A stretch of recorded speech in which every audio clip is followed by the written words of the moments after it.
Assalamualaikum, saya Cipta Hening, pengasuh Majelis Dzikir dan Tasawuf Sirul Asror Mojokerto, sebuah majelis yang mengajarkan proses perjalanan rohani melalui jalur Nur Muhammad dengan cara memesrakan diri dengan Nur Muhammad. Sebuah majelis yang bersanadkan kepada Sayyidi Syekh Kiai Haji Muhammad Zaini bin Abdul Ghani, Guru Sekumpul Martapura.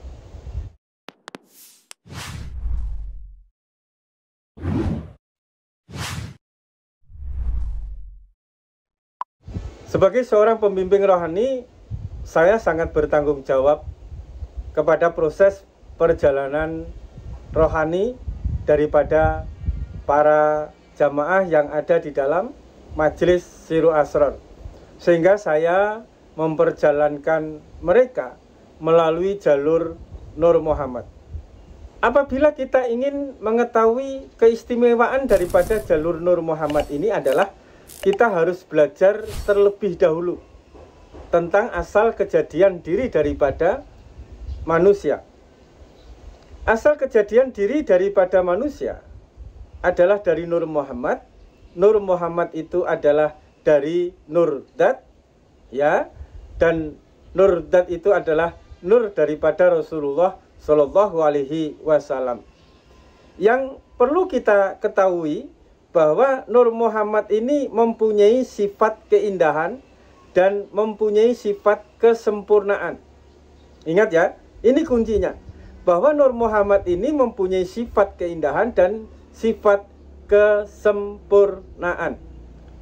Jadi tidak ada sifat jalal dan tidak ada sifat kohar. Yang ada adalah jamal dan kamal. Lalu alam semesta ini diciptakan dari Nur Muhammad. Ya, dengan Nur Muhammad Allah menciptakan segala sesuatu ini. Di dalam menciptakan segala sesuatu ini Allah sertakan nur sifat, nur asma, nur af'alnya.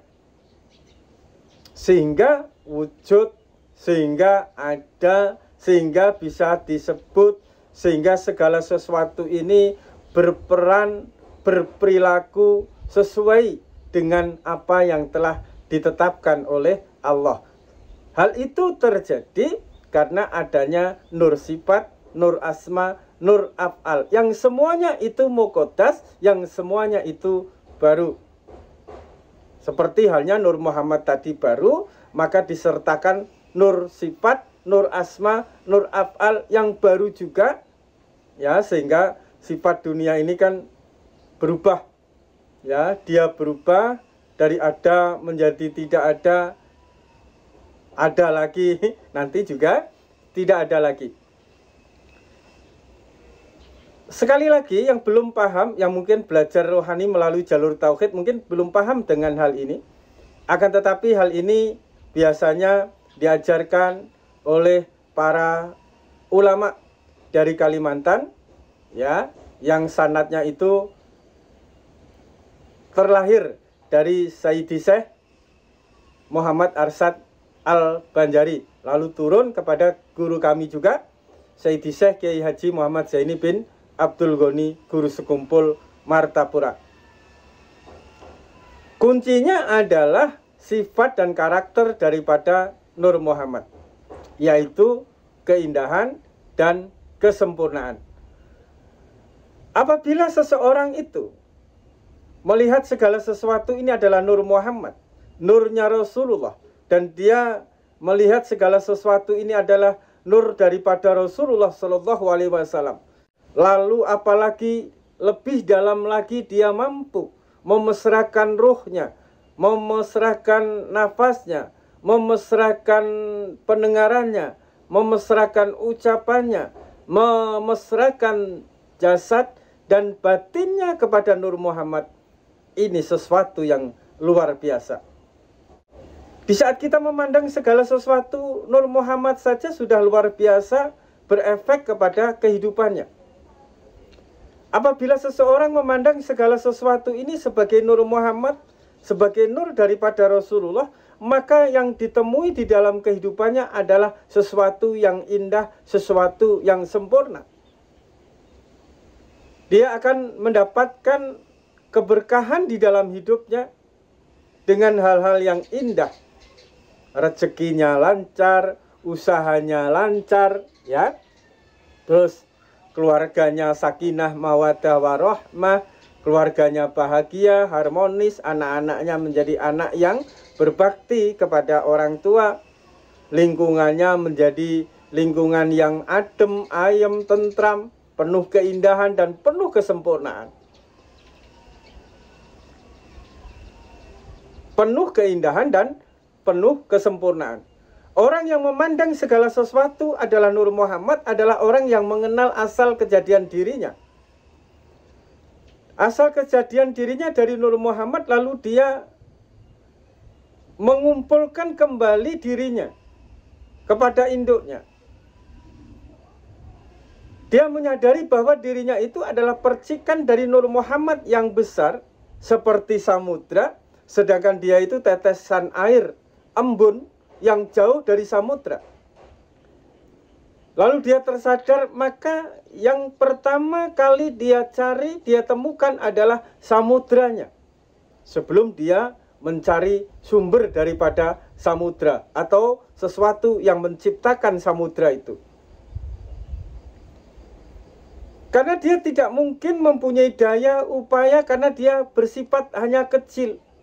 Kalau dia langsung kepada Allah, dia khawatirnya sebelum sampai kepada Allah sudah menguap, sehingga tidak berbentuk air lagi.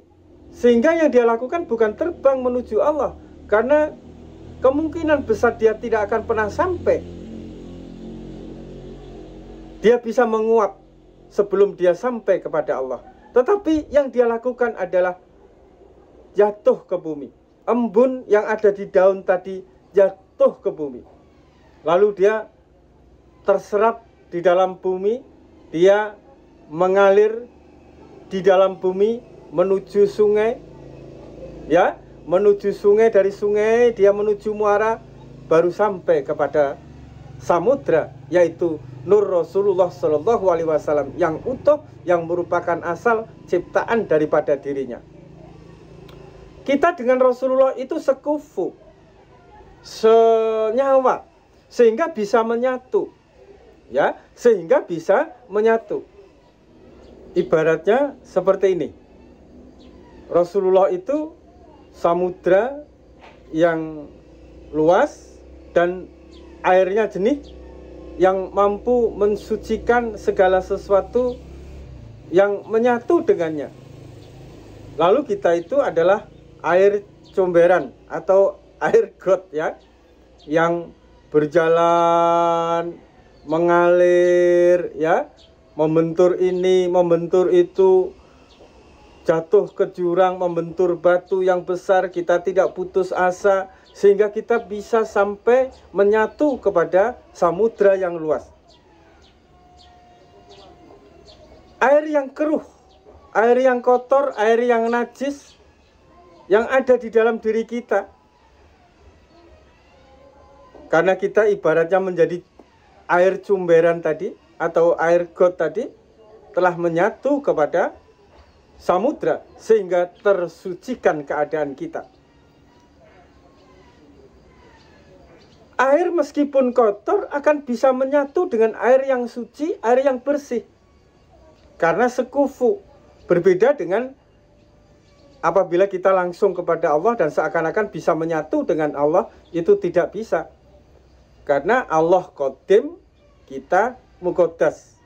Ya, sesuatu yang diciptakan, sesuatu yang baru, sesuatu yang bisa rusak, sedangkan Allah itu adalah sesuatu yang tidak bisa rusak. Apabila kita telah memahami asal kejadian diri kita dan tujuan kita adalah kembali menyatu dengan Nur Muhammad tadi, sedangkan Nur Muhammad itu terhubung dengan Allah yang merupakan cahaya daripada Allah, nanti pasti akan sampai kepada Allah. Bukan sampai kepada Allah bukan karena ilmu kita, bukan karena perjalanan kita, karena kita sudah berada di tempat yang benar, di dalam kedudukan yang benar, yaitu menyatu dengan Rasulullah Shallallahu Alaihi Wasallam. Meskipun kita hanya sekedar menjadi debu yang menempel di dalam terompah beliau, meskipun kita hanya menjadi debu di dalam pakaian beliau, akan tetapi sampai jiwa kita ke hadirat Allah Subhanahu wa Ta'ala. Jadi apabila seseorang ini telah memahami bahwa segala sesuatu ini adalah Nur Muhammad, dia pun diciptakan dari Nur Muhammad, ya, dan dia memahami bahwa semua yang ada di dalam Nur Muhammad itu bersifatkan indah, bersifatkan sempurna, sehingga dia akan selalu bertemu dengan hal-hal yang indah di dalam kehidupannya, hal-hal yang sempurna di dalam kehidupannya. Karena apa? Karena dia sudah mengondisikan pandangannya, hatinya, keyakinannya, pikirannya, mindsetnya, rohaninya. Dia sudah masuk di dalam Nur Muhammad yang indah, yang sempurna, sehingga semua yang terjadi di dalam kehidupannya semuanya indah dan sempurna. Ya tentunya masih adalah cobaan di dalam hidup, tetapi tidak sampai merusak keluarganya, merusak ekonominya, merusak pekerjaannya, merusak harga dirinya, dan lain sebagainya. Cobaan yang terjadi hanya bersifat untuk memberi pelajaran agar seseorang itu mampu menjadi pribadi yang lebih dewasa dan bijaksana. Berbeda dengan mereka yang berjalurkan tauhid, yang melihat segala sesuatu la maujuda ilallah. Karena di dalam pandangan bahwa semuanya Allah itu ada dualitas, ada aksi, reaksi, baik dan buruk. Sehingga dia harus berjuang, tiap hari berjuang untuk membersihkan hatinya, berjuang untuk mencari rezeki, berjuang untuk menafkahi keluarganya, berjuang untuk membuat keluarganya tercukupi, keluarganya harmonis, keluarganya bahagia, dan lain sebagainya.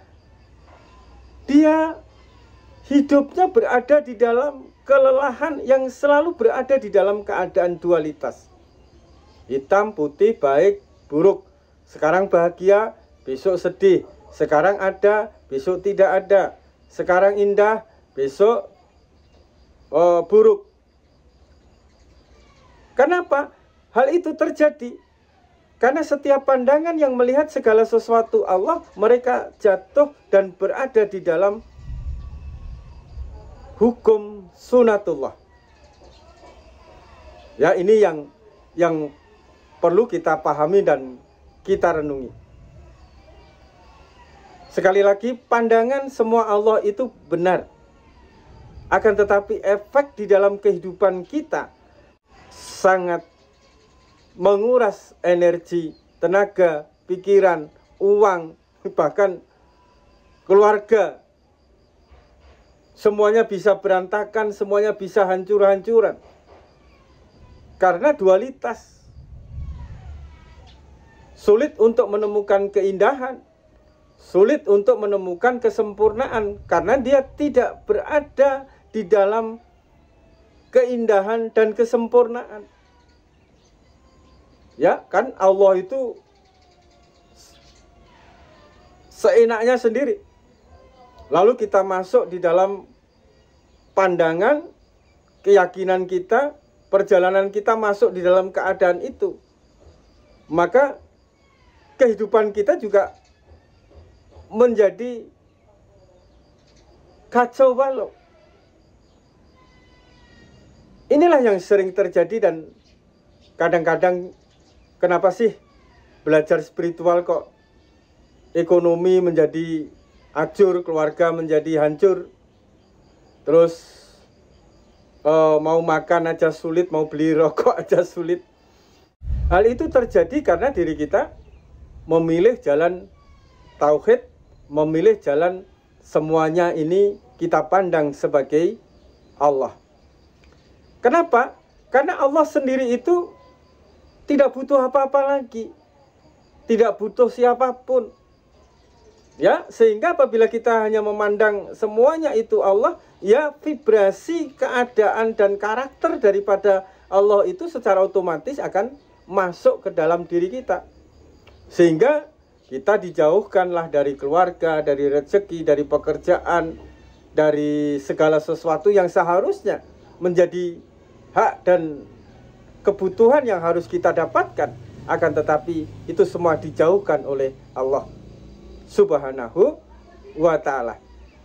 Jadi marilah kita renungkan kembali, marilah kita pahami kembali. Saya tidak menyalahkan tauhid dan saya juga tidak mengunggulkan jalan Nur Muhammad, akan tetapi saya hanya menceritakan efek ya yang terjadi apabila kita belajar makrifat melalui jalur Nur Muhammad dan jalur tauhid. Marilah kita renungi kembali perjalanan rohani kita. Seseorang yang melalui jalur tauhid, urusan dunianya mengalami kekeringan, kesulitan, kesedihan, cobaan yang bertubi-tubi yang seakan-akan tidak ada ujungnya. Apakah di akhirat dia akan menemukan kebahagiaan? Tentunya juga belum tentu. Karena keadaan di akhirat adalah cerminan yang kita bawa dari keadaan dunia ini. Dan apabila kita bandingkan dengan mereka-mereka yang bermakrifat kepada Allah melalui jalur Nur Muhammad dan memesrakan diri dengan Nur Muhammad, kehidupannya baik-baik saja, usahanya lancar, damai, adem, rezekinya mengalir, keluarganya harmonis, bahagia, pekerjaannya juga sukses, sehingga dia mempunyai sifat pemurah, bisa berbagi kepada orang lain, dan dia lebih bermanfaat bagi sesamanya. Kehidupan duniawi mereka itu pasti akan mencerminkan kehidupan dia di akhirat kelak.